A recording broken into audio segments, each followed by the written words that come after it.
Hi there, everybody. Welcome back to The Extra Mile. My name is Gene Gurkoff, and in this episode, we'll be running along the East River in New York City with United States Congresswoman Kyrsten Sinema. Kyrsten is a good friend, and I actually recorded this with her back in January. It was my first time recording anything. Kyrsten was visiting New York City. We were just out for a run, and I wanted to test out my fancy new podcast recorder. I had no intention of releasing this to the public. But we happened to record this just 2 days after Donald Trump's inauguration, and Kyrsten is a Democratic Congresswoman that has been elected 3 times in a red district in a red state in Arizona. Her district actually voted for McCain, Romney, and Trump, and they voted for her 3 times. She has a tremendous record for working across the aisle, and she's been able to do that by practicing what she calls radical empathy. So while this is not a political podcast, I think that my conversation with Kyrsten is very timely with what's going on in our country today. I'm super grateful to Kyrsten for allowing me to share this with you, and I'm grateful to all of you for joining us. Please subscribe to this podcast and leave a review so that we can make it better. If you've got any questions for us, ask them in the reviews and we'll strive to answer them in future episodes. And of course, tell your friends about the podcast and about Charity Miles so that we can all make a bigger impact together. Now let's turn up the volume and turn on your Charity Miles, perhaps for the USO or Team Red, White, and Blue today, and come along for the run or walk with me and Kyrsten. Every mile matters. All right, good morning, everybody. It is Sunday, January 22nd. We are in New York City. It's cold. It's not cold. It's 40. It's cold. It's like 44. The world is ending. Let's not be so dramatic. Okay. So it's a gray day here in New York City. That's true. It's very foggy. And I am with a very close friend, Kyrsten Sinema. We are about to go for a little run, and we're actually already running. We're running, which you might be able to hear. We're going to be running down along the East River, or down around the southern tip of Manhattan, and then up the west side on the Hudson River. I've never done this run. And I guess I've done parts. I've done the river part and the pier part, but never the part that connects them. Right. And let's see. We are going to have a little chat. This is the first time I've ever recorded anybody on a run before, so I don't know how good it's going to be. Totally a rehearsal. Do you have to hold your arm up like that the whole time? Yeah, because the mic needs to be between us. That's going to be uncomfortable. I think I'll be okay. So far, so good. Yeah, because we've only run 0.13 miles. That's true. So, we're going to... You need a selfie stick for this. A selfie stick to, hold it up. That's a good idea. So you can hold it at your waist, but the mic will be near our mouths. That's a good idea. You need a fashion one. I like the way you're thinking. Well, that's me, always thinking. So, like I said, this is the first time I'm doing this because my idea for this podcast is to be able to go on walks and runs with interesting people, have interesting conversations with them, and invite all of you, instead of just listening to the podcast sitting down on your couch, do it when you're doing your charity miles, to come along for a walk or a run with us. Bada bing, bada boom. Wherever you are. Or if you have to be on your trainer at home, you can still do it there. Yes. And of course, if you want to listen to it in the car, that's great too. Or but you don't want to do it when you're biking, because that's kind of dangerous. Yes, not when you're biking on the road. So the idea is come along for the run or a walk with us, wherever you are. We need a catchy name. The Charity Miles Podcast. Oh, yeah, that's catchy. You got 8 miles. I'll figure something out. We'll figure something out. So, all right, we're coming up to the FDR here. It might get a little noisy. We'll be on the other side of it. We're good. I'll finish this intro here. This is the East River that we'll be running on, correct? Riverside? Yeah, this is the East River. Look at me with my New York knowledge, geographical knowledge. We gotta slow down a little bit. I'm on rest week. Oh, rest week. Yeah. Okay. Did I tell you? I know we gotta talk about this podcast. It's very important. But last Sunday, I did a PR in the half marathon. What? Yep. What was it? 1:55. That's amazing. Yeah, because in December, I ran a 1:58. And I wasn't really trying that day. And my coach said, go for 155 in January. It's a much hillier course, much more difficult. But I didn't. The problem with doing a run when you're pacing to an odd time is that there are no pacers, right? Exactly. There's So, a pacer for 2 hours. Right. There's a pacer for 145. Right. Like in December, my friend had asked me to pace her to a 2-hour half marathon. Right. My PR was 2:02, but I was in good shape, so I was like, I can do 2. Yeah. So we got in front of the 2 pacer and just stayed in front of the 2 pacer. And then the last couple miles I sped up. But last week, 155, there's no pacer. Right. I had to pace myself the whole way. And I ran by myself, which, you know, I don't do very often. Where was the half? It was in Phoenix, in my district. It started in Tempe, went into South Scottsdale, and then back into Tempe. Was this the rock and roll? Yes.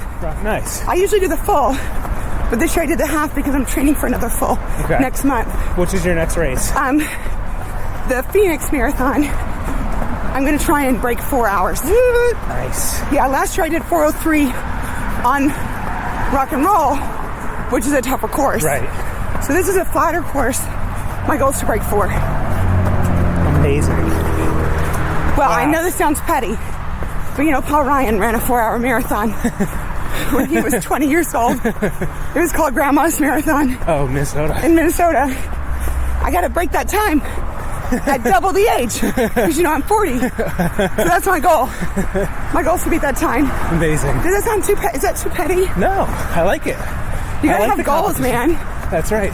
So let me maybe introduce you then to everybody to kind of uncover some of the things that we're talking about here.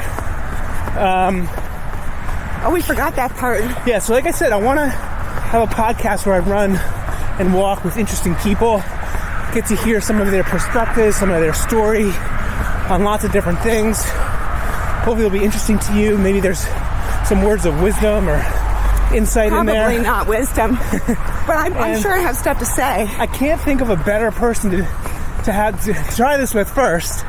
I don't know how this is going to come out. It's your virgin debut. Exactly. It's been a long and time. My friend Kyrsten Sinema. So let me just tell everybody a little bit about you really quick. Kyrsten, as you've all heard, is a marathoner. How many marathons? 14, 15, somewhere around there. 14 or 15 marathons. You are an Ironman Finisher 2 times. That's right. Including which Ironmans? I did Ironman Arizona in 2013 and the Kona World Championship in 2015.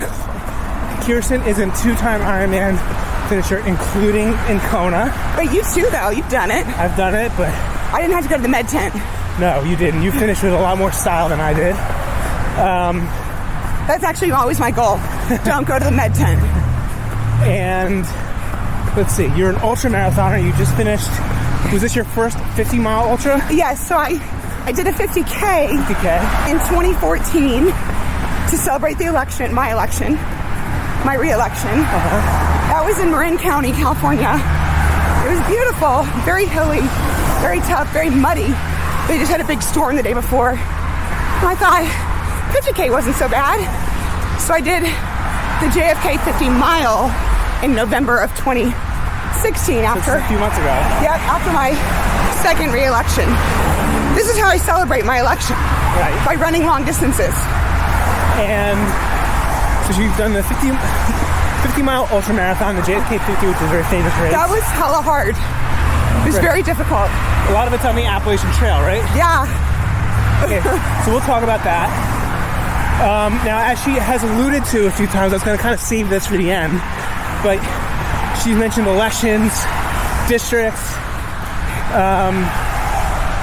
Those are called teasers. Teasers, okay. Those are teasers. She is in her 3rd term as a United States Congresswoman in the House of Representatives, representing the Arizona 9th District, right? Only the best district in the country. Only the best district in the country. And there's a lot of interesting levels to that as well, which we're going to get into. You know what I really like about this podcast thing? I talk the entire time I'm running anyway. And so now it's like legit. Right? On the record. Now I'm not just like that girl who won't shut up. Now I'm doing it because it's like your job. Right. Well, that's how we first met. Was talking on a run, right? Yeah. So Kyrsten and I met before she was this big fancy congresswoman. We met. Kyrsten was visiting New York City from Arizona. She was a state level senator in the Arizona State Senate. That's a labor of love. Labor of love, and she was thinking of running for Congress, and she was visiting New York on a trip for that, and we met at a little event in the morning where I think we were the two only people under 60 years old. Yeah, like by a long shot. So we gravitated towards each other,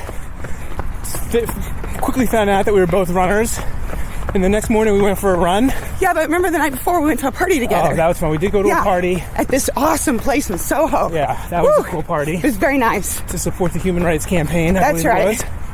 And then we ran the next morning.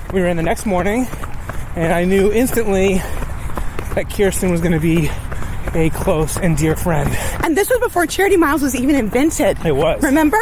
It was when I had started my first thing, postcard petitions, which you were very supportive of. Which is cool, but Charity Miles, it's the bomb. Thank you.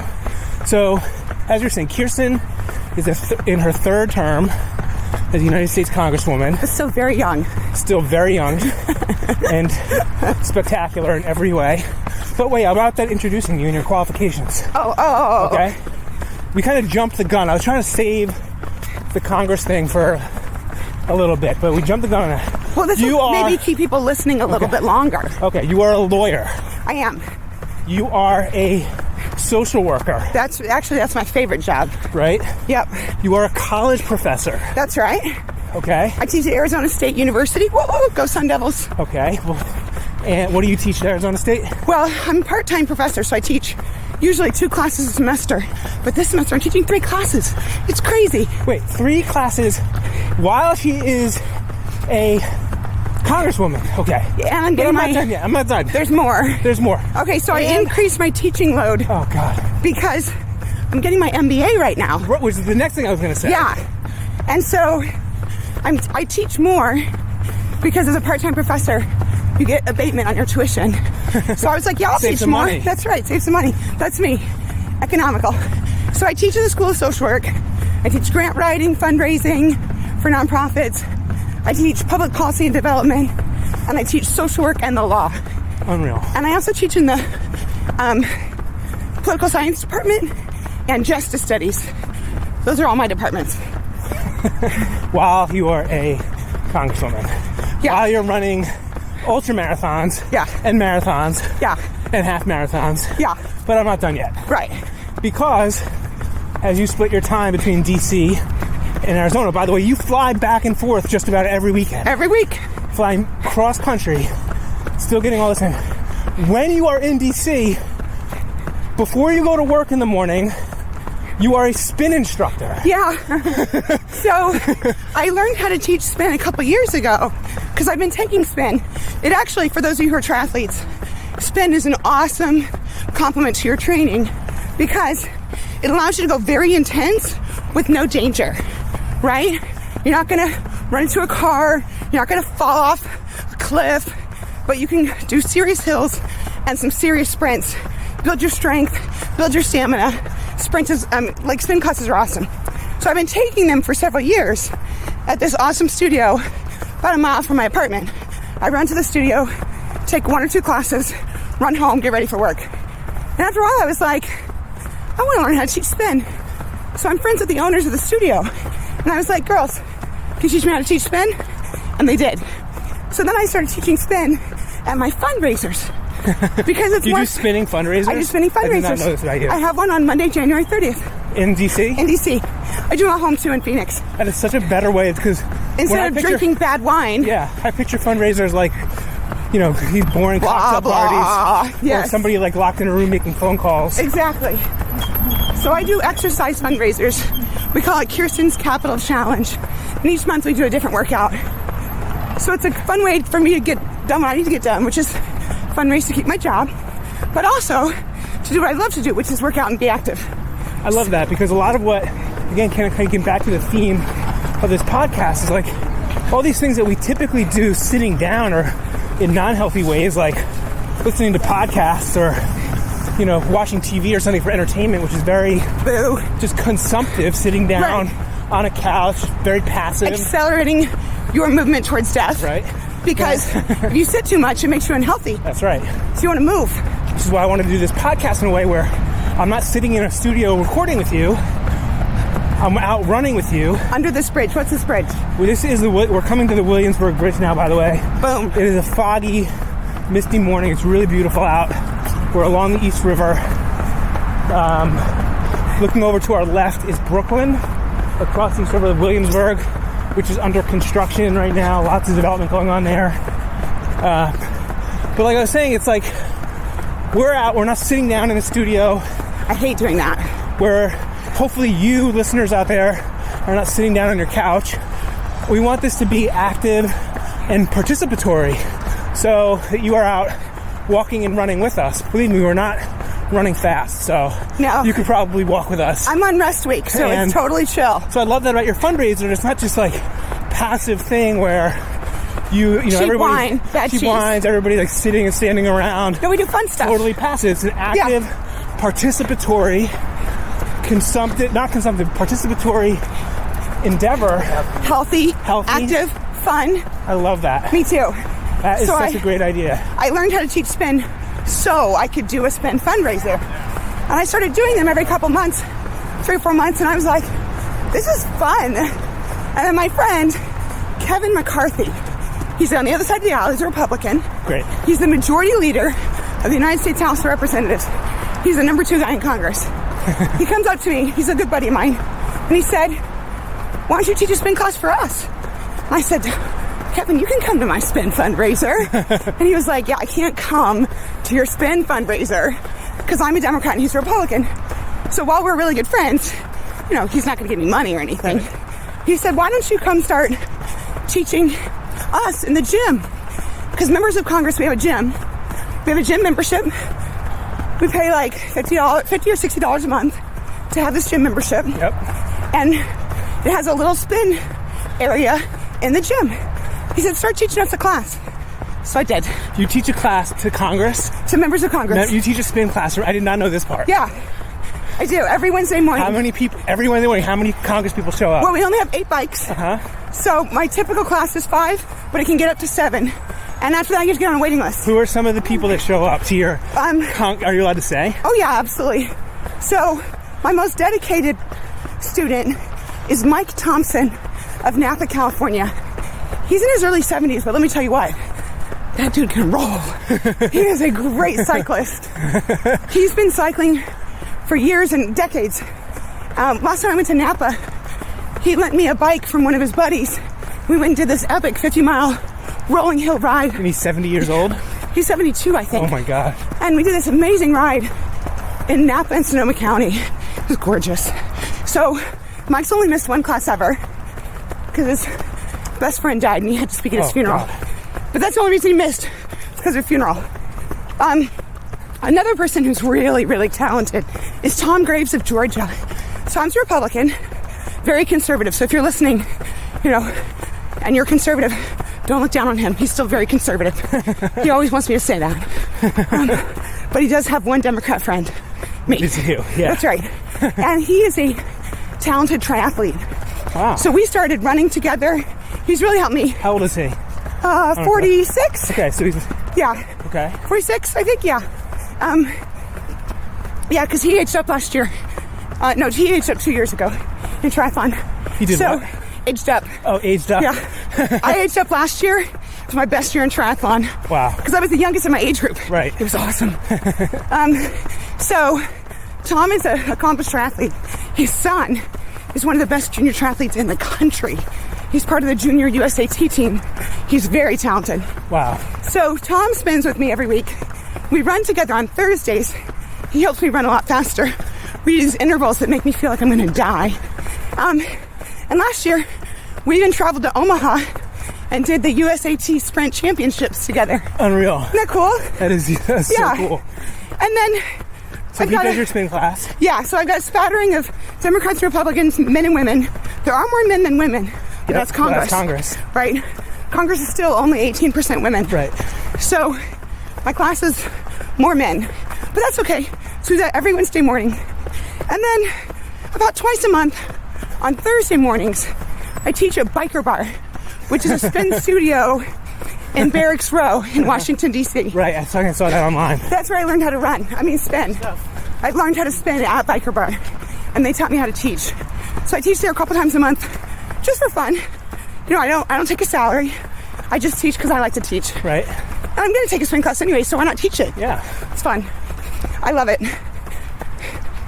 I teach sometimes at home, too, in Phoenix. I have 2 different studios I spin at there. It's a great way for your constituents to get to know you. Exactly. And again, it's just a fun, healthy way to interact. It's also a nice break from politics. Right. Because things can be kind of like, and we try to make it fun and engaging and bipartisan. Right, naturally. That's actually one of the great things about, I believe, athletics and sports, running and biking in particular, is how you can go out on a long run like we're doing now, or we'll see how long it is, I think about 8 miles, and have a great conversation with somebody, and it's such a great way to connect with them.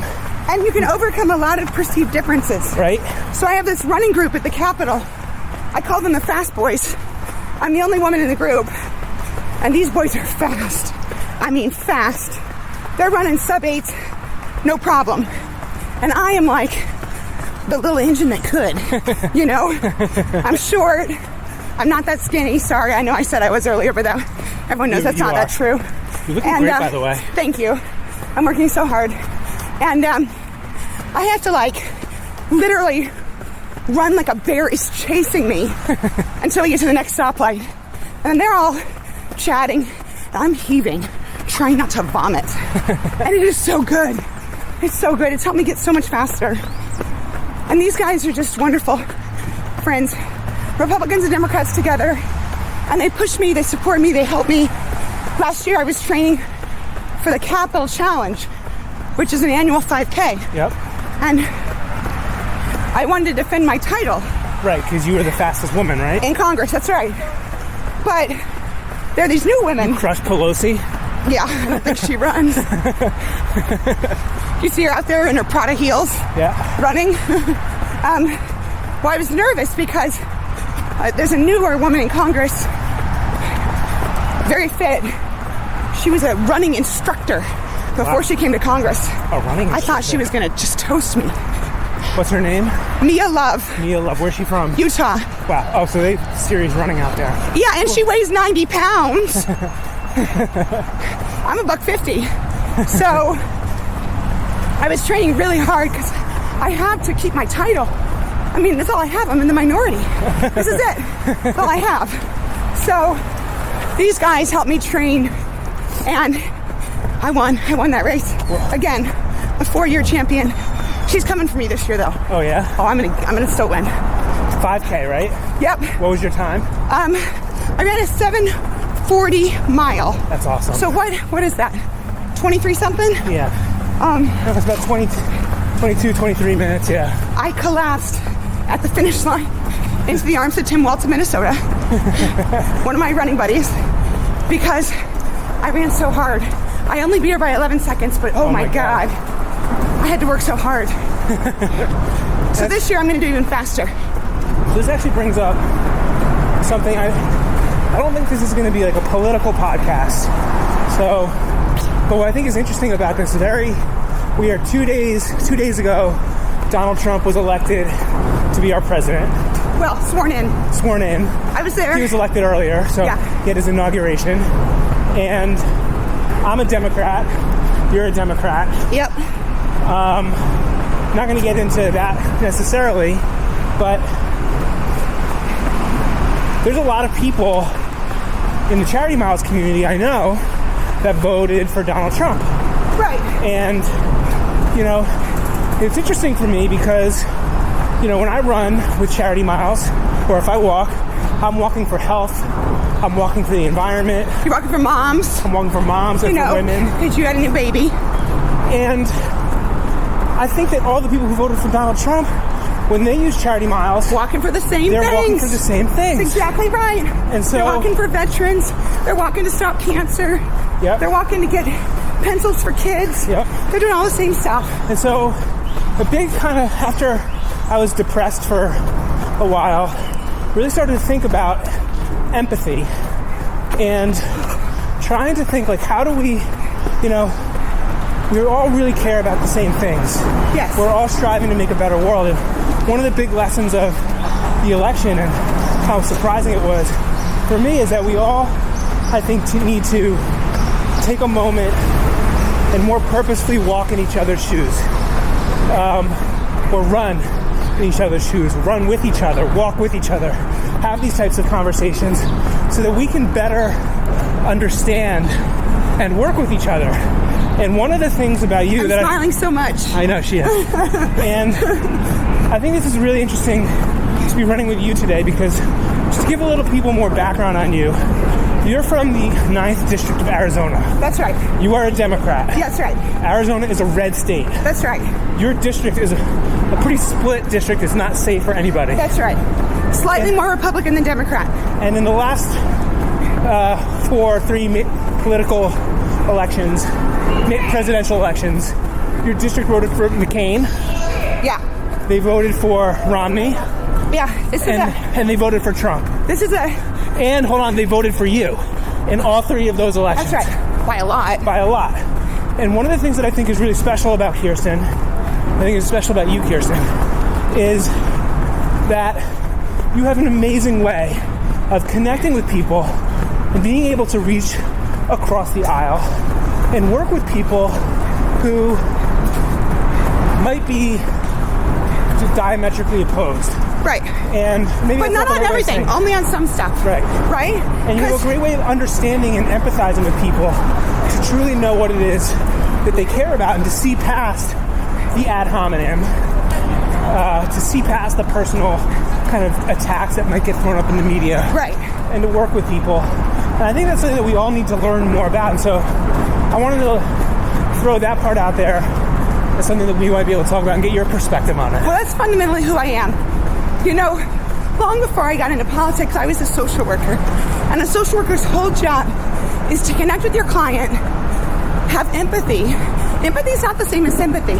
Empathy is trying to understand the other person's life. Not saying I feel sorry for you, but I'm trying to understand you, right? Different. Right. Very different. It's a great Empathy is empowering. Sympathy is like pity. Right. So I don't like pity. I don't want any of that. I like empathy.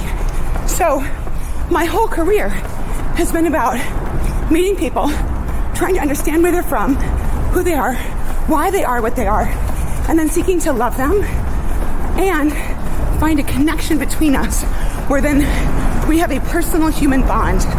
Once you have that personal human bond, party, ideological differences, none of that matters because you care about each other as humans. I gotta tell you, number one, it's a better way to live. Yes. Because I'm happy. Yep. And not sad. 2, I'm never bitter, depressed. What I am is eager to find a way to work with anyone to make a difference for our country. And I've been that way since I was a young social worker. Right. And it has served me so well in this job. Whether it's constituents, colleagues from my own party, colleagues from another party, people who call and are angry or hurt. My job is to help them. Right. And I do that no matter what. And it's great. And it allows me to be happy every day. Can we maybe talk about what were things in your life that led you to that perspective before you were Superwoman? I'm not Superwoman. I know that you have... I haven't even broken 4 hours in the marathon yet. Well... Check back in a month. I know, exactly. That's going to be something that goes fast. But, what were the experiences of your childhood that led you, that taught you to that perspective? Because it's such a unique and empowering perspective that I try to learn from. I look at you, and as we've become friends, I've learned so much from you. And I know some of your story, but maybe you can share some of your story with the listeners out there. Well, my story certainly didn't start like a typical member of Congress. So I was born and raised in Tucson, Arizona, Awesome, beautiful place. And when I was little, I had kind of a middle-class, normal family. You know, my mom was a stay-at-home mom, never went to college. My dad had a good job, and we had 3 kids. But then... And you were the oldest, youngest? I'm the middle. Middle. Of course. Precocious. The hardworking, forgotten one. I don't know that my brother and sister would agree with that, but there you go.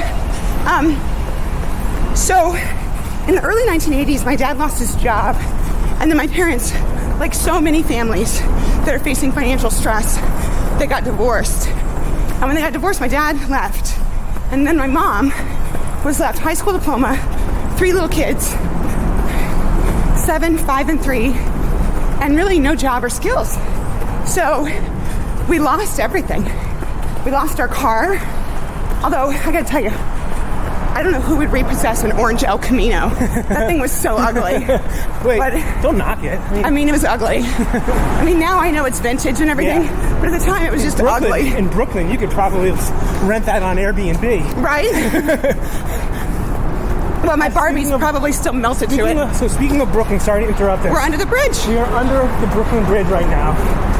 One of the most iconic places in the city, if not the world. It's a great place to run. We've gone about 3 miles so far. Next time we should do this at the Grand Canyon. Down with right? that. Wouldn't that be awesome? Yes. Because the Brooklyn Bridge is beautiful, but the canyon... Yeah, well, don't rub it in. We work with what we have here. That's right.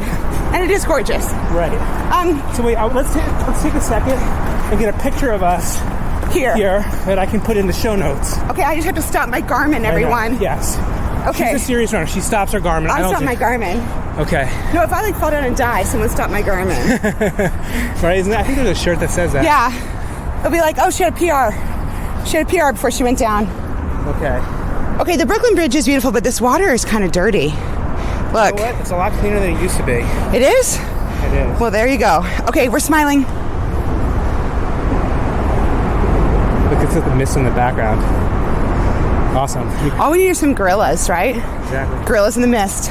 Unbelievable. This is gorgeous. You know, we don't really have this in Phoenix. We don't have fog like this because we don't have water. But this is beautiful. Oh, we also don't have cold. And there's ducks in the water. And they're alive still. The water's pretty clean. The water... So here's another thing that's really interesting about running. Total tangent.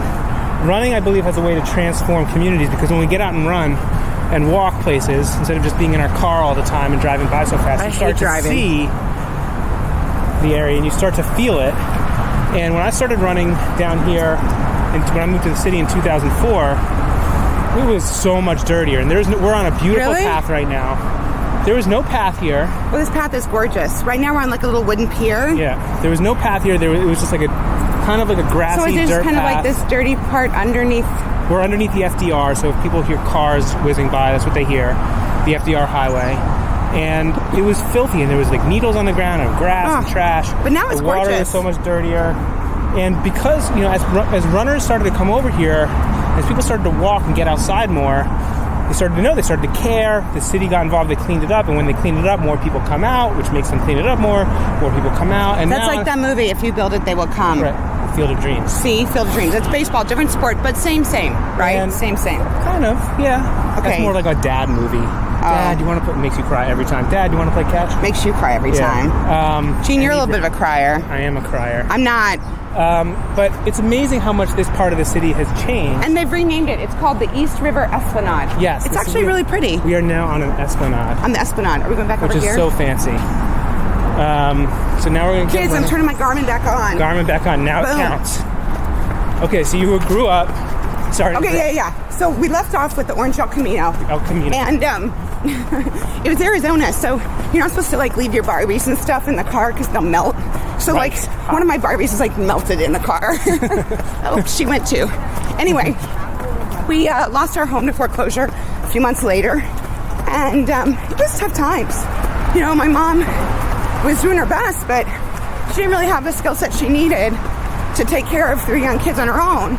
And that was in the early 80s, which, hell, most of the Charity Miles folks are probably too young to remember this, but that was a bad recession at the time. Right. Not like the one we just went through. But no, this was like 80, it's like 82. Okay. The gas shortage. Right. It was pretty bad. So the Russians The Russians had just, the United States had just beat the Russians in hockey in Lake Placid, right? Or is that 84? Is that 80 or 84? I don't know. We didn't have a TV, so I don't know. I should know that. I'm embarrassed, everybody. That's okay. I'm not embarrassed because we didn't have a TV, so I don't have to know it. Okay. Anyway, so we kind of lost everything we had, and for the next 3 years, our family was homeless. Homeless. Yeah. And when you say homeless, what do you mean by homeless? So we lived in this old abandoned gas station. So that you just like squatted in? Yeah, we were squatters.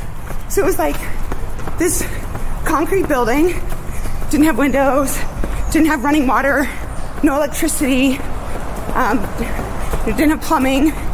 We just kind of squatted for almost 3 years. 3 years. How did do you know how your mom took that place? No, I don't. I was a little kid. Right. So I don't really remember how we ended up there, how that happened. But that's where we lived. And how old were you? That was from almost 8 until 11. So you were a kid, but you were aware. Oh yeah. It was like 3rd grade. It was right before I started 3rd grade. And then up until right before I started middle school. Wow. It was tough. I mean, a lot of people think, oh, we gotta worry about kids in other countries who are poor. And I do, as you know. Yes. Done work in Africa, etc. But we have a lot of kids in our country who live in circumstances that most Americans would never think could be real. Right. But I wasn't unique. There are lots of kids who live like I did. It was tough though, you know. Yeah. It was tough. Okay. So, and how did you guys come out of that? Well, my stepfather was a teacher, and he got a job. So my mom got remarried, and my stepfather found a job teaching. And then some friends of my parents from their church, lent them money to put a down payment on a little farm home. And so we moved into this little house. It had 2 toilets, it had a wood-burning stove, and it had electricity. Wow. And I was like, heck yeah, we've arrived. And we had bedrooms that had doors, wow, which we hadn't had for 3 years. We hadn't had no doors because we all just lived in this concrete block. It was amazing. I'd go in my room and shut the door, come back out, shut the door, go in, shut the door. It was like that scene from, what's that kid show? Sesame Street? Yeah. You know, where they're teaching kids Spanish. Abierto, cerrado, abierto, cerrado. That was me. I would just open and shut that door all the time. I was so excited to have a door. Right? It's amazing. So, you know, after 3 years, we got into this little farmhouse. We never really made it back to the middle class, but we made it to the working poor. Right. Working poor is significantly better than abject poverty. Right. So, I knew at a very young age that I had to do a lot of work to make it. My goal was to make it back to the middle class. And when I was really little, when I was in 1st grade, before we were homeless, I was asked, you know, the teacher always asked, what do you want to be when you grow up? And I said I wanted to be a U.S. Senator and an author. And I am halfway there. You're halfway there. Halfway there. Halfway there. You're an author. I'm a 2-time. I published 2 books. So wait, you're more than halfway there because you're a congresswoman, so you're almost a senator. Like I'm 3/4 of the way there. 3/4 of the way there. Yeah. Not bad for 40. Not bad. What were the books that you wrote? So I wrote a book in 2008 called Unite and Conquer, How to Build Coalitions That Win and Last. And the book really talks about what you and I talked about a few minutes ago. Right. Which is being able to work with anyone, to get things done and solve problems. And to recognize that we're more alike than we are different. And then the second book, a little heavier. So I'm going to put a link to that. Can I buy that on Amazon? Yeah, you can. You can buy it on Amazon. I'm going to put a link to that in the show notes, because I think that's something we should all read.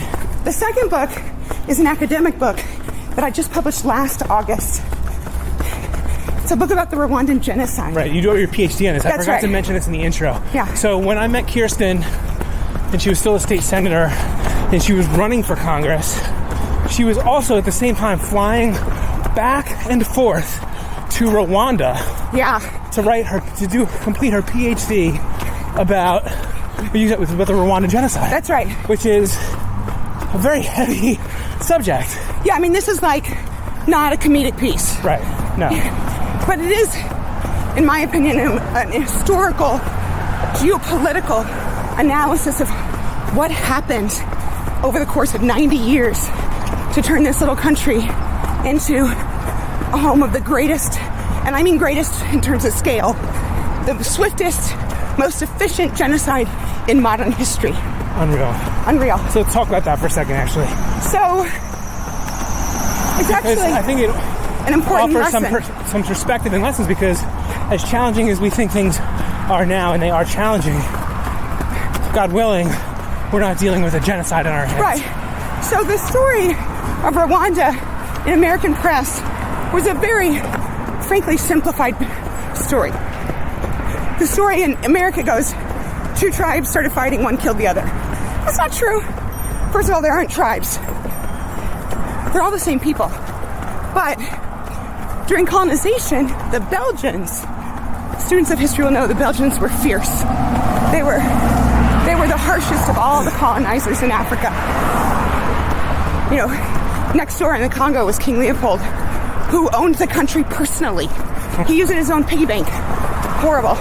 So the Belgians colonized Rwanda, and they created a false division between the people. The tall, skinny, lighter-skinned Rwandans, they gave them identity cards. Said, you are Tutsis. The shorter, broader, poorer, farming Rwandans, they gave them identity cards, said, you are Hutu. And once you had your identity card, you couldn't transfer to become the other group of people, which is a big shift, because historically in Rwanda, Tutsi and Hutu were kind of a class system. Pastoralists versus farmers. Okay. So if you were a farmer, but you owned enough cows, you could sell them, buy some land, become a pastoralist. You were no longer Hutu, you became a Tutsi. Okay. So it was a class system. So the Belgians calcified the class system and basically made them racial identities. And then they elevated one over the other for years and years and years. And then during the time in the late 1960s, when decolonization was happening across Africa, the Belgians switched the order and said, oh wait, we don't want the Tutsis to be in charge now, we want the Hutus. And they flipped it upside down. And the Hutus had been oppressed for all these years. And so they unleashed retribution on the Tutsis. And there were these little pogroms. You know the word pogrom? Yes, I do. Pogroms are small targeted killings. They're like practice genocides. And they would do them, these pogroms, against the Tutsi to see if the international community was watching. And it turns out they weren't. They weren't watching. No. You alright? Yeah. Just ran into something. Yeah, there's these big poles here. I think they're for safety. Yeah. So the international community didn't care, it turned out. And so the Tutsis kept getting massacred in these pogroms, and the Hutu elite, who wanted the power, basically over the course of about 40 years, not quite 40 years, kept changing the laws to make it easier to discriminate against the Tutsis. Does that sound familiar? Right. It does. And they would restrict their movement, made them live in certain communities, wouldn't let them pass checkpoints with their identity cards. I mean, these guys were good students of Nazi Germany. In fact, after the genocide, when Americans came in to try and help survivors, they found Nazi Germany propaganda translated into French inside all the government offices because the Hutus utilized Nazi propaganda techniques effectively to turn the public against the minority Tutsis. And of course, as we know, in the spring of 1994, they killed nearly 1 million Tutsis in less than 90 days. Oh my. Yeah. And I want to get back to that in a second. It's important to stop your Garmin. I did. I stopped my Garmin. But sorry to Where are we interrupt. now? I want to tell you about a very special place that we're standing right now. I've never been here. We are in a place called Battery Gardens, and it's too foggy to see, but Kyrsten and I are looking out into the mist, and the Statue of Liberty is right in front of us. I can see her. See, I can see the base. No, I think that's a buoy. Okay, never mind. So the Statue of Liberty is in front of us. Awesome. It's an awesome buoy. It's too foggy to see, but there's another. Is that where all those people are going over there? Yeah. So there's a ferry. There's a ferry that is in front of us that's going to take people. If we wait another few minutes, we're going to see the iconic Staten Island ferry But actually, this is a very, very special spot. Actually, if you come here and stand where I'm standing, Kyrsten. Okay. Just moved over a couple feet. This is the spot that Abby and I got married. Oh! This is Battery Gardens. This is beautiful. And it was almost 6.5 years ago. And so this is a very special part of the city for me. It's a beautiful, beautiful place. We had an outdoor wedding. I'm standing probably within 3 feet of the exact place that I was standing. Did you have to, like, how do you have a wedding at a public place like this? Do you get a permit and rent it? So this is a restaurant behind us, which we rented. And here's a tip for anybody who's thinking of getting married. So when we got engaged, Be careful. That's my tip. Oh. That's Kirsten's tip. That's Kirsten's tip. Yes, that's also a good tip. Make sure that the person you're marrying is awesome. Yeah. And be picky. But to save money, because this place was really expensive, we came here and we were looking all over the city for a place to get married, and everything is so expensive. You plan a year in advance, and they want deposits, blah, blah, blah. And so we made it like a year of being engaged and hadn't planned our wedding. And then finally, we got to get married. So we called this place like, I think a month or 2 months before, and we got it for a Thursday night for like nothing because, they weren't booked, and it was a Thursday, and it was like an easy thing. So we got this great place. It was a beautiful Thursday. Weather was great. And anyway, so we're just in a very special place that I like to stop, and as long as I'm giving sound seeing tours of New York City, it's beautiful. I just wanted to stop and invite the listeners to, I'll take another picture of us here to. While you're getting ready for that photo, can I ask a question? I've noticed this because I got here to New York yesterday, and I keep seeing this. People wearing their pajamas walking around the city. Is that a thing? I don't know. I've seen it 2 days in a row. It's a thing here. People wear their PJs out in public. Really? Yeah, I'm not a fan. Not a fan. Well, you're much more stylish than I am. Yeah, exactly. You have to store it inside. All right, here we are at Battery Gardens. The Statue of Liberty is behind us, and you can't see it, but. See that dude in his PJs right there? Well, it's Sunday. He's out for brunch, Yesterday, I saw a woman walking down the street at 2:12 p.m. in her PJs. She had a puffy coat over her PJs, and she was holding a coffee cup. But I was like... Well, 2:12 p.m. in New York on a Saturday, that's brunch. Okay. People are waking up. See, that I didn't understand. I mean, not you and me, because I was at up like 8. Yeah. Exactly. After my run. Exactly. Like... Garmin's back on. Garmin's back on, which we're going to do today. We're out for a run, and we're going to get some brunch. And I cannot wait to see your wife and baby. I know. It's going to be exciting. Adorable. Wait till you see Max. So Kyrsten got to see Max like a week after he was born. He was like a tiny little peanut. He's still a little peanut. He's in this second percentile for height. So he's like tiny? He's tiny, but he's... Well, that fits, because you guys are not that tall. I'm not that short. No, but, I mean, you're not a giant, though. I'm not a giant, no. I mean, you're taller than me. Yes, that's true. But Everyone's taller than me. He's in the 25th percentile for weight, so he's a little chubster. Oh, cute. He's still a little guy, though. He's a little guy. He's adorable, so I can't wait for you to see him. So now back to the uplifting conversation about Rwandan genocide. I told you, it's a comedic piece. Yes. Okay, so the bottom line is, and then we'll move on, because I don't want people to get depressed and turn this off. The bottom line is, I chose to study this genocide. I was in college when this genocide happened, in 93. And I remember being shocked that the world would allow a country to do this. And that the government would plan and carry out a genocide on its own people. And yet it did. So my hope in the book is to not only lay out systematically the pattern of how it happened, but also to provide a guide so that no one does it again. Right. To notice the signs of when a government stops being democratic and starts being so attached to power that the government is willing to kill its own people in order to maintain that power. And we've seen it happen in genocides across the world and throughout history. And my goal is to help government actors like myself and citizens to see it coming and speak out and stop it. That's my goal. Wow. So that's the book. But you also, if I recall, learned a lot about how that country came together after the genocide. Yes. Yeah, there's been this massive process of reconciliation. It's funny, just in the time that we've been out running, how more and more people have to come out. Have you noticed that? Yeah, because we started running at 8:30. People are still asleep now. That's so funny. We're starting to because 8:30 is so late in Arizona. In Arizona, if you're not done with your run, about half an hour after the sun comes off, it's too hot. Yeah. So we start our runs at 3:30 or 4. So I got to sleep in this morning. It was lovely.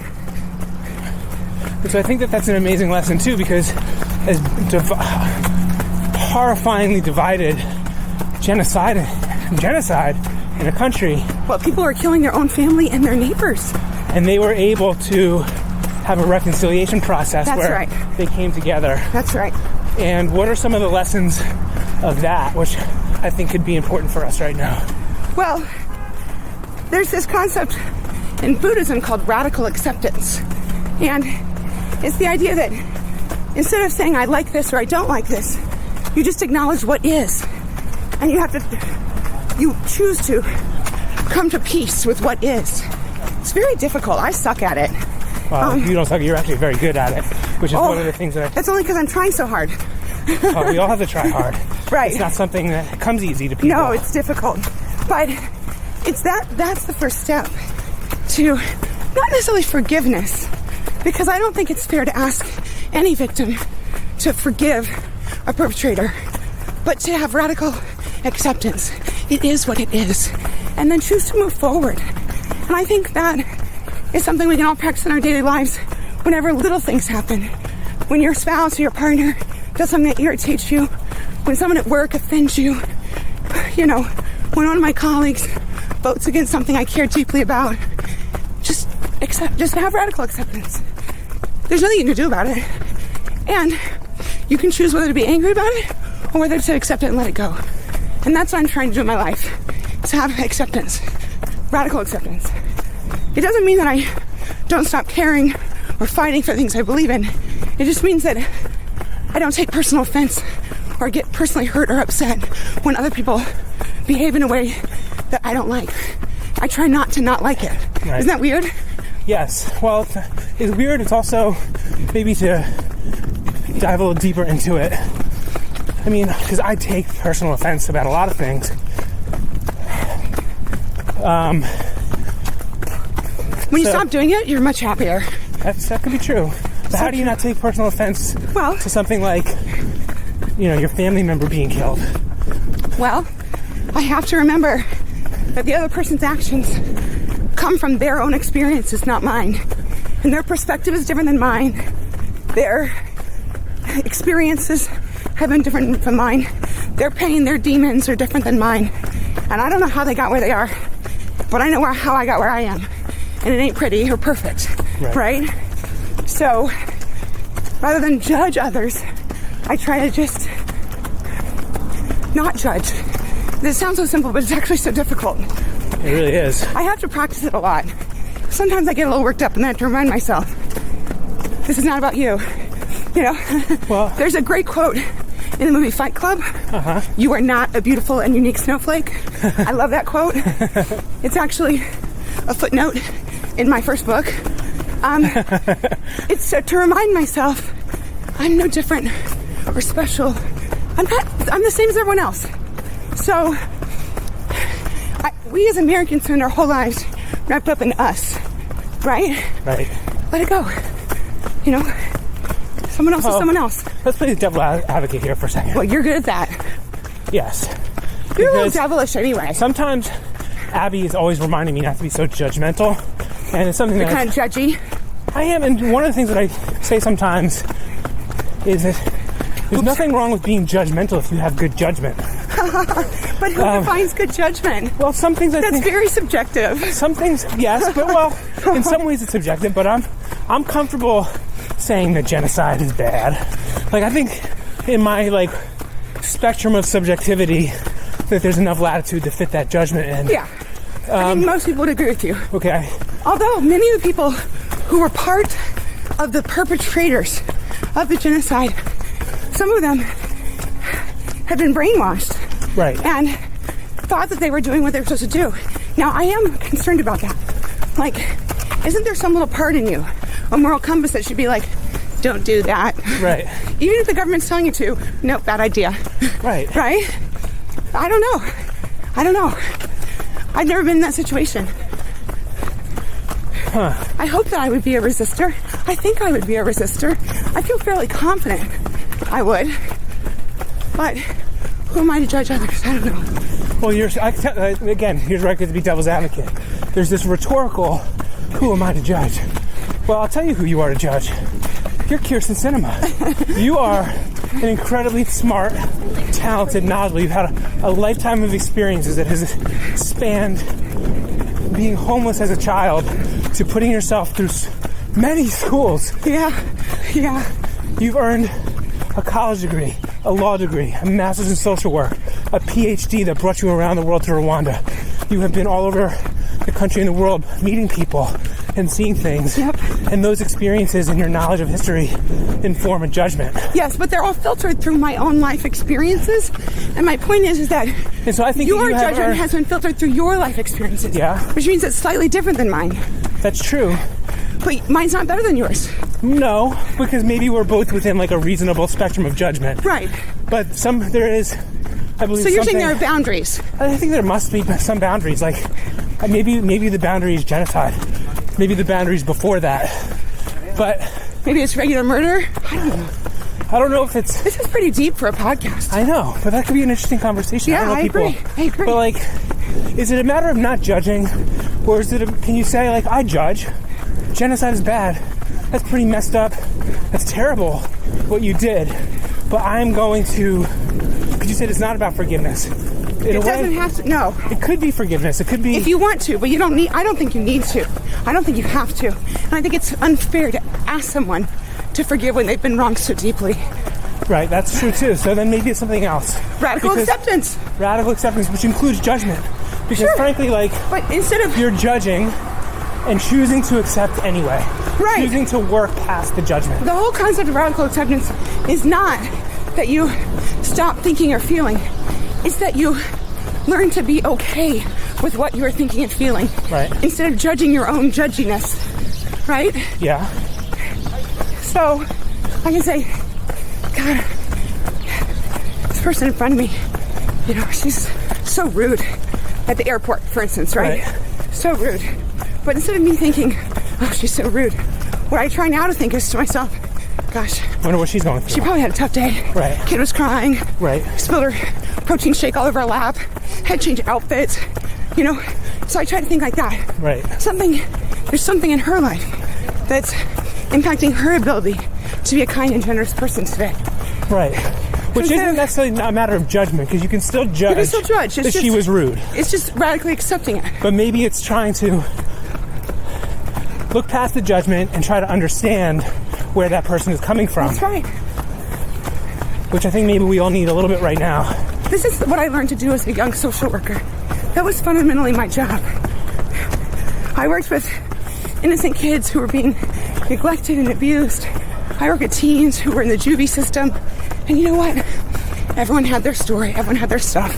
Right. My job was to love them and help them. Right. That's it. What I found is that when I had enough space to care for them regardless of their behavior, then it created space for them to change their behavior. Right. Right? Not all of it, not all at once, but a little bit. And that's been my experience in politics too. You know, I don't get upset when some of my colleagues vote against rights for LGBT people. Right. Even though I'm a member of that community. Right, so maybe clarify what you mean by that. Well, I'm bisexual. Right, you're the first openly bisexual member of Congress. Which is, how lucky am I? Right? Right? Woohoo! But you're also in a long-term committed monogamous relationship. Thank you. She'll be very grateful you said that on this podcast. So, some of my very good friends, some of my closest friends, vote on amendments or bills against the LGBT community. I don't take that personally, though. They're not voting against me. They're voting because of their religion or their constituency or their own personally deeply held beliefs. But it's not about me. It's just never. That's the key thing. It's never about you. You are not a beautiful and unique snowflake. You are a beautiful and unique snowflake, Kyrsten. I'd like to differ. I don't even like snow. Well, I believe that we are all snowflakes. And we are all beautiful and unique in our own way. You're making me throw up on this run. So dorky. Anyway, the point I'm trying to make here is when someone else engages in behavior, whether or not it looks like it impacts me, I am able to remain happy and diligent in the work I'm doing because I know that their behavior is not about me, it's about them. Okay, so let's dig into that a little bit, if you don't mind. Sure. It might not have to be about you. The genocide in Rwanda is not about me or about you. You're right. But I still take it personally. The LGBT issue is not about me. I am not gay or bisexual. You should give it a shot though one time. Just try it. I'll have to ask Abby how she feels. Maybe spice things up a little bit, but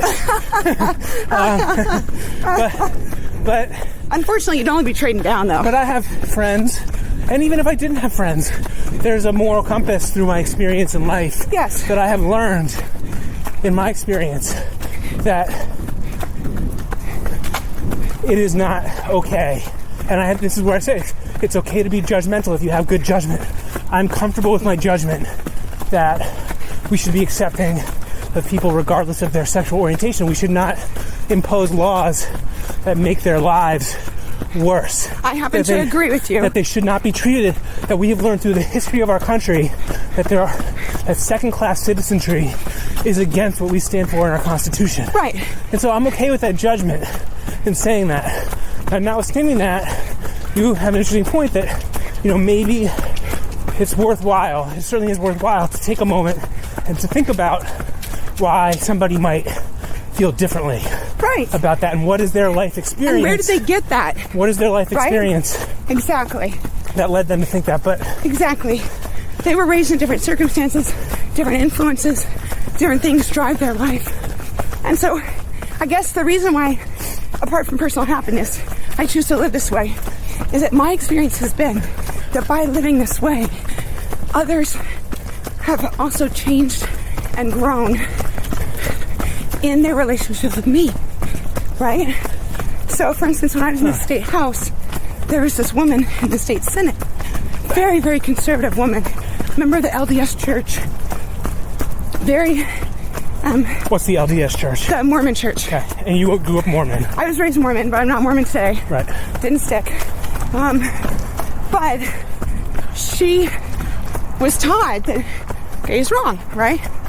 So, 2008, I was in the state house. My friend Ken was the only openly gay state senator. And there was a vote on a bill to put on the ballot banning gay marriage. And Karen voted no. Because she knew you. And Ken. And Ken. We were very good friends. And over the years, had come to really love each other as friends. And it impacted her. And she's not in public office anymore. She retired years ago, but I loved her even when she would say really crazy things. And I was kind to her, and she was kind to me. And it made a difference. It did make a difference. Right. And I had that same experience. I got to Congress, and one day one of my friends, Raul Labrador of Idaho, very conservative, also Mormon, said, "Kyrsten, can I talk to you?" We sat down, and he said, I don't understand.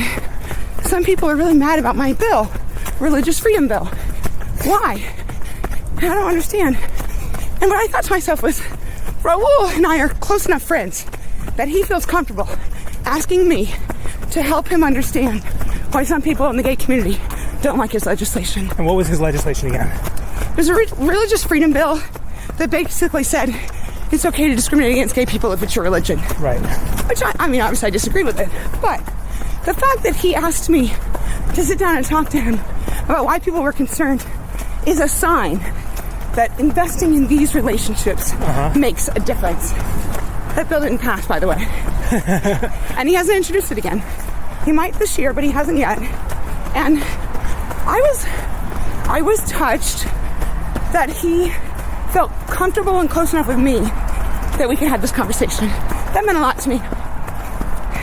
I don't know that it's changed his mind about how he feels about LGBT people, but I know that he considers me a friend.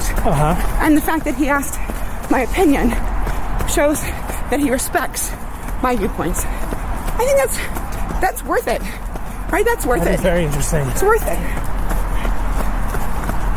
Absolutely worth it. Well, you went to the street on Friday morning. And so what do you do? How have you been able to make people feel that way about you, or create this, not make them feel that way about you in like a manipulative way? No. Like, I'm going to make this person. Yeah. But how do you build those relationships with people who seem, frankly opposed to who you are as a person? Except they love me. Except they love you. Yeah. So how number do you one, do that? don't be a jackass. Okay. That's number one. Just, Something that I need to work on. you know this from when we first met. I'm a friendly, nice person. Yes, I like people. extremely. People like me. And I'm not going to be offended by who you are or what you do. It just doesn't bother me. I'm cool. Yes, you are very cool. Right? It's cool. So, when people first meet me, especially when I got to Congress, because the Republican Party spent $6 million attacking me in 2012. She's horrible. Yeah. Don't elect her. She's a communist. Which, if they only saw my closet, I'm like an awesome capitalist. I'm like, oh, you got something? I'm going to buy it. I need that purse. I bought 2 pairs of shoes yesterday right here in New York City, and they're beautiful. So I got to Congress, and there had been all these stories about me, horrible stories. And it's funny because as I got to meet some of my Republican colleagues, almost every single one of them said, my God, you're nothing like what we were told. You're not the monster we thought you were going to be, and I never would have thought that we'd be friends. Isn't that awesome? That is awesome. So Trey Gowdy, he's the South Carolina member of Congress who led the Benghazi investigation. Okay. Remember that? Yep. Yeah. One of my closest friends. Really? He's wonderful. How did you come to be friends with him? He's funny. He's nice. He doesn't seem funny on TV. Well, that's his hair. He's got bad hair. I love Trey. He's got bad hair, though. Trey is an attorney. He's a former prosecutor. Takes it very seriously. So on TV, he's got that TV serious look, Yeah. But in real life, he's funny and jokey and smiley. He's a wonderful guy and very nice. When he got appointed to the Benghazi committee, people would contact me and be like, this man's a monster. And I was like, no, Trey Gowdy is not a monster. He has bad hair. Don't hold that against him. He was born that way. Trey, don't worry, I have very bad hair too. Right. I have good hair. Kristen's got great hair, so she can judge. I can, but I have a lot of respect for Trey. He's a good person with a kind heart. And we've become really good friends. And he has said so many times, I never would have guessed that I'd come to Congress and one of my favorite people would be Kyrsten Sinema, because of the stories that have been told about me. And so how do you, what was it when you first met him in person? I was nice. Asked him about his family. Where did you first meet him? On the floor. On the floor. Yeah, so when you go to the floor of the House, it's funny because all the Democrats sit on one side and all the Republicans sit on the other side. Yep. Oh yeah, that's great for our country. Right. Good thinking, guys. Right. What? That's so dumb. So I show up each day and I'm the butterfly. You can choose where you want to sit. And I don't sit. Right. I walk. Yep. I talk there we go. That's a good lesson for you. Don't sit. Don't sit. Get walk. up and walk. That's right. So I'm going to make that the title of this podcast. That's right. Get up and walk.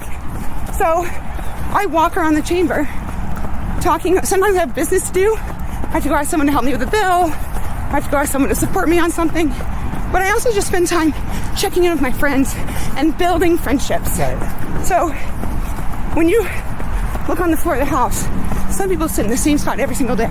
You always know where they're going to be. Right. Me, pretty easy to find. Right in the middle of the room, talking to everybody. Wearing some fabulous pink. I am wearing something fabulous. I tell you, I will say, that place is like a mausoleum. Whew. Really? They think navy is an exciting color choice in Washington. So I show up in bright orange. Right. Anyway, it's really simple.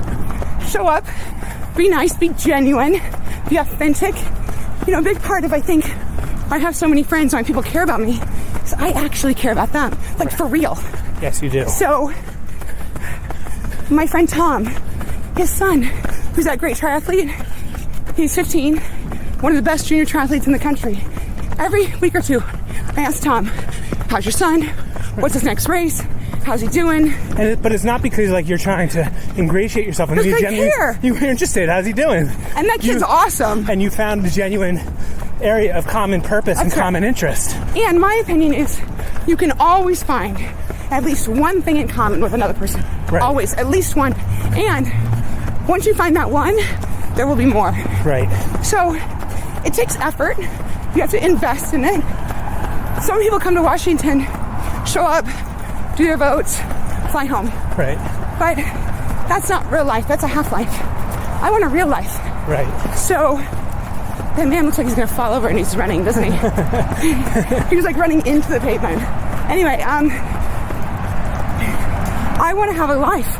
I want it to be full. Right. I want it to be full of friends, people I care about, people who care about me, and that's how I operate. It's not that hard.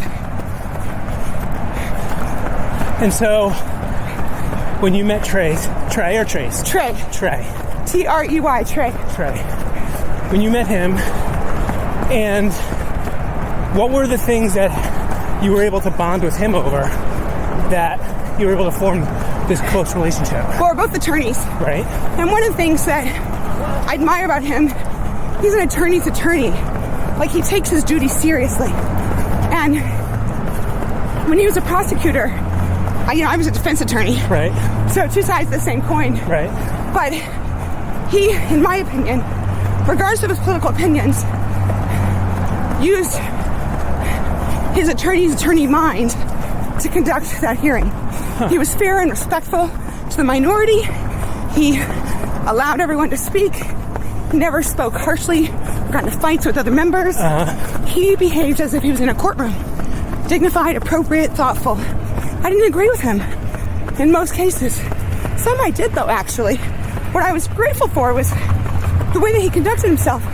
Was that when he made a point, I was like, yep, I could agree with that point. Right. And sometimes I disagree with him.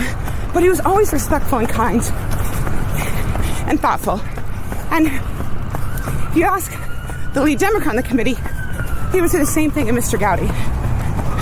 They disagreed, but he was respectful. And that's, I think, how we really started to get to know each other, through that. Okay, so I was not on the committee. it takes two to tango, though, right? Of course. So how do you do that with somebody who seems genuinely uninterested in forging that type of a bond with you? Who would be uninterested in flirting a relationship with me? That's crazy talk. I wear them all down. Yes, you do. Even if someone doesn't want to like me, they're gonna. Because I'm nice. And I'm friendly. And I'm interesting. Well, and I care. To a point, again, devil's advocate, there's some people that just aren't nice. Yeah, that's right. But they're nice to me. Okay. I'll play ball with that. Everyone's nice to me. That's true. Every single person in Congress How do is you do nice that? to me. I'm just unfailingly nice. Just always be good to other people. They can't help. It'll wear them down. And before they can help themselves, they're going to be nice to me back. And then I've won. There are a couple people in Congress, I won't name their names, but I had to wear them down. It took me a while. And how did you wear them down? Unfailingly nice. No matter what. No matter what. Do you run with any of those people? The guys I run with were my friends from the beginning. So you had that common bond. Oh, yeah. That's one of the great things about running is that it's like an instant. Same with cycling, too. Cycling. You know, you can have a long, easy conversation. And because I think it probably extends into other non-athletic endeavors, too. I bet people who forge an interest over maybe a certain kind of music. Or golfing. Or golf, yeah. That's not really a sport. Well, I mean, I guess it kind of is. Maybe. It's more drinking in a cart, right? Yeah, I mean, golf could be it. You're walking while you play golf. But you spend a lot of time together when you play golf. Yes. My friend Scott Peters, that's how he makes Republican friends, is golf. Hold up. Just want to make sure there's no bikes. Because when you're golfing, you spend a lot of time together. Yeah. But even sports where you're not talking much, like swimming. I swim in the basement of the house gym. Right. There's this little pool. It's only 20 yards long. Yep. And I don't know how to do flip turns. So Morgan Griffith of Virginia, very conservative, He's a master swimmer. You can tell he used to compete. Yep. One day I asked him if he would teach me how to do flip turns. He spent an hour teaching me how to do flip turns. So, to thank him, I called his office and spent a little bit of time talking to one of his staff to figure out what kind of chocolate he liked. And some stuff I already knew about him. Like, I knew he was a big birder. Oh, bird watching. Yeah. Well, Southern Arizona has some of the best bird watching in the world. So I got him a couple of bird watching books for Southern Arizona. And I got him some of the chocolate he likes as a Christmas gift. Well, he taught me how to flip turn. That's not easy. No, it's not easy. Plus, I'm not good at it. So he had to take a long time to teach me. But stuff like that. You know, Morgan and I are friends now. Bonding over flip turns. Yeah. Well, you know, here's maybe, I don't know if this is going to be true, but it's a thesis or a theory that I have about sports like running, biking, swimming, where it's disarming. So we're running right now, and we are breathing together. You can hear, maybe the listeners can hear our breath. And there's a vulnerability to it because of the striving and the difficulty of it, where we're each putting ourselves, I mean, this is a leisurely jog, but even still, it's 8 miles, and it's a human thing to be doing. It is. It's a very... But like when I run my fast boys, there's no leisure. Right. I am like dying to make it to the next section. And when they they help me. And when they see you struggling in that very primally human way, breathing in that primally human way, I think that they can't help but recognize your humanity. Yeah. And because that is like the most human thing to do. You know, there's no armor there. You're totally vulnerable.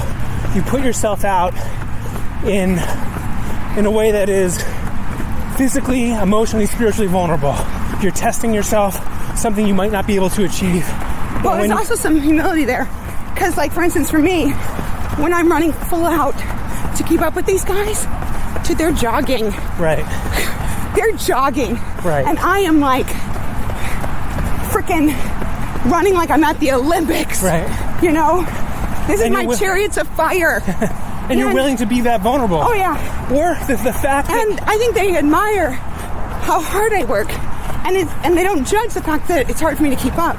Right. They admire that I'm trying. Right? Yes. But it is a very humbling... Every moment is humbling for me. I'm working so hard. And when you're in the pool in the House of Representatives building, you're physically vulnerable. I mean, you're not made up all pretty. No, although I'm sure you look pretty. Swimsuit. You're in a hideous swimsuit. You're with a lot of thighs. A lot of thighs. And that you're reaching out to somebody to ask them for help with something as maybe even silly or trivial as a flip turn is a vulnerable thing to do. To reach out, you know, almost naked and say, can you help me? That's right. To be vulnerable, to let yourself be vulnerable, to let yourself ask for help. People will often, not always, be willing to recognize that humanity. That's awesome. And connect with you. Off topic, speaking of naked, do you know that men one of my favorite topics. Men used to swim naked in that pool. Really? Yeah, until us girls showed up. And we were like, put some chonies on. Well, there's might be more to talk about there with the LGBT issue, but... Well, now the men wear shorts in the pool. Thank goodness. Thank goodness. Or it could just be equal opportunity naked. I don't want that. I have zero interest. I'm happy with my ugly, black, max fit TYR swimsuit. I'm fine. Fine with it. TYR, if you want to sponsor the show. Oh, yeah, sign up. I love your max fits. But it's an amazing thing because, so we're on the run right now. We are coming up the West Side Highway. And this is where I used to start. I started running when I moved to New York City. I'd already been a runner, already done some marathons when I was in college and law school. And when I moved here, I joined a triathlon club at Chelsea Piers. And there's some serious athletes there. Now, this is 2004. I was already a very liberal person. I had gay friends, or as they say, in college or in law school, but it was, and I was very openly supportive of gay marriage, but it wasn't like something that I really had that deep of a connection with. Right. And 04 was the first year of the wave of anti-marriage amendments across the country. I did not realize that. Yeah. But when I First joined, wave, 32 states across the country banned same-sex marriage in 2004. when I joined this triathlon club, it's a riot. The coach used to be an American Gladiator, Viper. Yeah, no big from deal. American Gladiators. No big deal. And just about everybody else in the club was gay. And there was you. And me. And I would run. You could pass as a bear. Okay. You know what a bear is? I do. This is hairy a family-friendly show. Yeah. Oh. You could be a hairy gay if you wanted to. Thank you. I do have a hairy chest. Yeah. And I'm cuddly like a bear. Oh my goodness. Okay, moving on. So the team. Actually, do you know that my son Max, his Hebrew name means little bear? Oh, I love it. I love it. So, and we would run where we were running now. And what was really interesting, there was a guy in the club who's older. He is older. His name is Tommy. And the most ripped, shredded man you've ever seen. But you didn't look at his face. His face made him look like I think he was in his 40s. But you looked at his body, you thought he was an 18-year-old Abercrombie model. Right. Shredded. And he and I would run together. Too bad, ladies. Well, He's gay. No, he's not gay. Why thought you said everyone was gay? Well, he's not gay. He Okay. wasn't. All right. He's a Catholic priest. Okay. Close enough. And, well, come on. No, I mean, he doesn't Yes. sleep with anybody is my Right, point. yes. But, and the Catholic Church has, until recently, had some pretty anti-LGBT stances. But But this dude was cool. he was cool. He and I, and Ray, and Tony, we would run together. I didn't even know that Tommy was a Catholic priest for like the first, several months of knowing him. It was only till I started telling him dirty jokes that the coach pulled me aside and let me know. But he would tell dirty jokes back to me, and there was something that just intrinsically brought us together as human beings. Just, your dirty jokes are corny, too. Yes, they are. Totally cornball. Maybe I'll tell some jokes later. Oh, goodness. But It's a family-friendly show. it is a family-friendly show. I've got family-friendly jokes. They're so corny. All right, well, maybe Okay. I'll think of one, but Anyway. now I'm on the spot. But, all of us, we just felt, and we're still close friends. And they were, Ray and Tony is a woman. They were in my bridal party as my groomsmen. awesome. And there's just something, I think, about breathing, letting yourself be vulnerable, pushing yourself physically with somebody. Or even, frankly, it doesn't have to be physically exerted. Just going for a walk with somebody. And doing. And walking in their shoes. And feeling that humanity is incredibly humanizing. And I love that you said that you walk around the chamber floor. Because if you sit, you're not going to learn or grow anything. You're just waiting for people to come to you, or you're just sitting in your corner. I prefer to go be with people. Communicate with them, find out what's happening in their life, talk with them. It's just making the effort. That's all it is. Right. Making the effort to be a good person, a good friend. I think that's really, now as we're getting kind of close to the finish line here, a great way Good, to... I'm starving. Pancakes? I think I want that, amazing juice they have inside this. Okay. Jim, they make that. In New York, you have a lot of this fresh juice stuff. Yeah, we do juice. So a lot of juice here. I'm ready for some. So before the juice, though, I think that's a really interesting way to kind of leave off today. Don't just sit there. Now more than ever, we need to get up. Amen. We need to walk across the aisle. We need to walk with people. We Across the street, across the aisle at the grocery, anything. Just go be with someone different. Just go be with someone different. That's it. And whether you're judgmental or not, radically accept That's right. that person despite any judgment that you might have, and try to understand where that person is coming from. That's right. And the experiences in their life that led them to that point where they are today. And if you can't get to the place where you understand where they're coming from, if your brain won't let you get there, then just let it go and try to love them. That's it. That's it. Just try to be kind. It's the first step. It's not that hard. People are good. People are good. Even grumpy people. Once you start being nice to them, the grumpy falls away. Well, that's another thing. When you run, with somebody that you can't be grumpy while you're running. No. Well, you can be, but it helps. But it hurts. It helps. It hurts if you're grumpy while you're running. The run you helps be you happy. be That's right. The run helps you be happy. That's right. The walk, it helps you shed that grumpy defensiveness. Exactly. Let's get up. Let's run with each other. Let's walk with each other. Do a little biking. Do a little swimming. Yep. Get in a bathing suit. Do some cartwheels. And I think that's a really great way. This Kyrsten, thank you very much for being my first podcast interviewee. This has been really fun. Where can people follow you on the interwebs? Oh, it's easy. I'm all over social media. So my Twitter handle is Kyrsten Sinema with a Y. It's hard to spell. Kyrsten. And how do you spell cinema? Cinema with an S, like the movies, but an S instead of a C. So Kyrsten Sinema. And then my Facebook's the same. Awesome. Kyrsten, thank you. I love you. This has been fun. I hope everyone else out there has enjoyed this recording. I'll have to take it back to the lab and see how it sounds. And we did 8:04 miles. 8 minutes. 8.04 miles. That's fast for me. No, we didn't run that fast. That's how many miles. Oh, 8 miles. Yeah. No, we weren't running that fast. 8 miles. So I can't talk, but I'm running an 8-minute mile. No, me neither. So I hope that you enjoyed your walk or your run or however you joined us. And remember, every mile matters. Bye, everybody. Bye. That was fun. That was really fun. Hi there, everybody. It's Gene again. Thanks for tuning in and walking or running with me and Kyrsten. We hope you are as inspired by her as we are. If so, subscribe to the podcast and leave a review. We appreciate your encouragement and feedback. If you've got any questions for us, ask them in the reviews and we'll strive to answer them in future episodes.